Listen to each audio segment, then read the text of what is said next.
বাচ্চাটা পরীক্ষা দিতে পারলো না 10 বছর। আমি প্রধানমন্ত্রী তারেক রহমানের কাছে বিচার চাই, সুস্থ বিচার।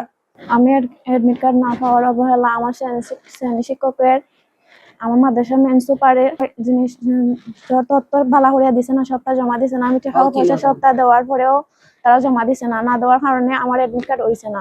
আমি 21 তারিখ পরীক্ষা যেতাম, 20 তারিখ গেছি এডমিট কার্ড আনাত। পরে তারা হয় তোমার এডমিট কার্ড আছে, দিলাম তোমার এডমিট কার্ড, তুমি হারাও, তোমার ওখান দেখি পাইনি। তারা টুকাইছে, টুকানির পরে আমি খান্দাম, আমার কিতাব আছে তো জোরে হয় তুমি এত পাগল হয়েছো, ওখানে তোমার এডমিট কার্ড ফাইলে তো হয়েছে, তুমি পরীক্ষা দিলে তো হয়েছে। পরে আমি কইছি আমার বাড়িতে গিয়ে আমার মারে জানাইমো আমি। তারা কত পাগল হয়েছে, ওখানে পরীক্ষা দিলে তো হয়েছে। পরে আমি বাড়িতে আমার তারা জৌ হইরা কইছে তোমার বাড়ি যাও, তুমি আমি বিকালে দিয়া ফাটাইলাম তোমারে। পরে আমি বাড়িতে আইসি, আবার পরে আমার আম্মার কইছে, আমার আম্মা তার লোকে ফোন দিয়ে যোগাযোগ করছেন, তারা কয়ে আছে তোমার মেয়েটা দিয়া ফাটাইলাম আমরা। পরে 3:30টার সময় আমরা মাদ্রাসাতে গেছি, মাদ্রাসা যাওয়ার পরে তারা হয় তোমার মেয়ে পরীক্ষা দিতে পারতো না, পরে কইছেন যে তোমার মেয়ে পরীক্ষা দিতে পারতো না। তারা অবহেলার কারণে আমি পরীক্ষা দিতে পারছি না। তারা জমা আমরা জানাইতো, তার বাদেও তো একটা জরিমানা তারা জানাইছে না আমরা রে, তারা কোনো কিছু জানাইছে না আমরা রে। পরে আমার হয় আমি পরীক্ষা দিতে পারতাম না। আমি 10 বছর যেন কষ্ট করলাম, আমার কষ্টের কোনো ফল পাইছি না। আমি শিক্ষক সকলকে দায়ী করছি। আমার বাচ্চা অতদিন পড়ছে, লেখাপড়া করছে, 10 বছর পড়ছে, কইরা একটা ফলাফল পাইতো, 10 বছরের ব্যর্থ হইলো। তারার অবহেলার কারণে আমি সবটা কমপ্লিট করছি, ফিস দিছি, কোচিং করাইছি, 1500 টাকা মাস, 1000 টাকা মাস। এর বাদে 3 মাস আগে দেহ হয়েছে ফরম ফিল আপর টাকা, তাই লগে আরো একটা মেয়ে দিছে, 2টা মেয়েও মেয়েটো সাক্ষী, আরো একজন মানুষ যাবে করি নাম, হেও লইয়া গেছে আমার বাচ্চারা, হো বাচ্চারে বা সেতুজুরও গেছে দেহ হয়েছে। এর বাদে তারার বিদায় অনুষ্ঠানের দিন দেওয়ার কথা, এডমিট কার্ড দেওয়া হয়েছে না কিছু। আমার বাচ্চাটার পরীক্ষা দিতে পারলো না 10 বছর। আমি প্রধানমন্ত্রী তারেক রহমানের কাছে বিচার চাই, সুস্থ বিচার। বিচার তারা করতা আমার বাচ্চার, সকলেও গেছো আমি আকুল আবেদন, আমার বাচ্চাটা সুস্থ বিচার চাইতো।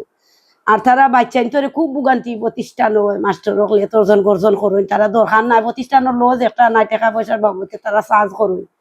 আপনারা সকলে মিলিয়া ও মাদ্রাসার প্রতিষ্ঠানের দুর্নীতিটা দমন করতে, বাচ্চা যাতে ভোগান্তি ধরেন। আর আমার বাচ্চা জেলা এসএসসি দিতে পারছেন, আর কোনো বাচ্চা যেন কষ্ট পায় না। মামা বর্তমানে যেটা আমি প্রত্যক্ষ এবং পরোক্ষভাবে দেখি, আর এটা গভীর ষড়যন্ত্র। ষড়যন্ত্র বলতে অফিসিয়াল ব্যাপারটা, অফিসিয়াল লোক আছে আলাদা, যে অফিসিয়াল জিনিসটা আমার উপরে বর্তায় না। যেমন যে মেয়েটা নিয়ে আমি অভিযুক্ত, লাইভও সেদিন রাত্রে দেখলাম, দেখে বড় মর্মাহত হইলাম। মেয়েটা টেকা দিছে, এটা অস্বীকার করে না। শুধু এই মেয়ে নয়, মেজরিটি মেয়ে আপনারা সিনিয়র হইরা আনছেন দেখছেন, মেজরিটি মেয়ে আমার কাছে টেকা দিছে, আমি টেকা তানরে সমঝাই দিছি। কিছু কিছু লেখা আছে তানর, আর এই খাতাটা হইলে তানর প্রাইভেট। যে কেউ ভুল করুক, আমি প্রতিষ্ঠান প্রধান হিসেবে আমার বেশি কষ্ট লাগে আমি যে এই বাচ্চাটার পরীক্ষা দেওয়াইতে পারছি না, আমাদের যে ত্রুটির কারণে।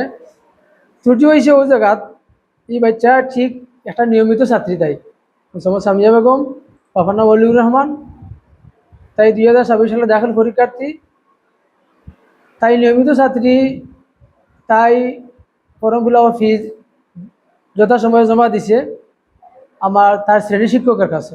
শ্রেণী শিক্ষক মৌলানা আব্দুল বাসিত, 10ম শ্রেণীর, উনার কাছে দিছে যথাসময়ে। কিন্তু উনি হয়তো ভুলে বা যে কোনোভাবে হোক তার নামটা খাতায় এন্ট্রি করেন নাই। বিষয়টা খুবই দুঃখজনক।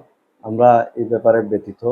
আপনারা বিভিন্ন আপনাদের সোশ্যাল মিডিয়া এবং ইলেকট্রনিক মিডিয়ার মাধ্যমে বিষয়টা আমাদের দৃষ্টিগোচর হয়েছে। আমরা আমাদের সংশ্লিষ্ট কর্মকর্তাদের সমন্বয়ে বিষয়টা খতিয়ে দেখব এবং ভবিষ্যতে যাতে এই ধরনের কোনো ঘটনা আর না ঘটে সেই ব্যাপারে আমরা প্রয়োজনীয় ব্যবস্থা গ্রহণ করব। ধন্যবাদ।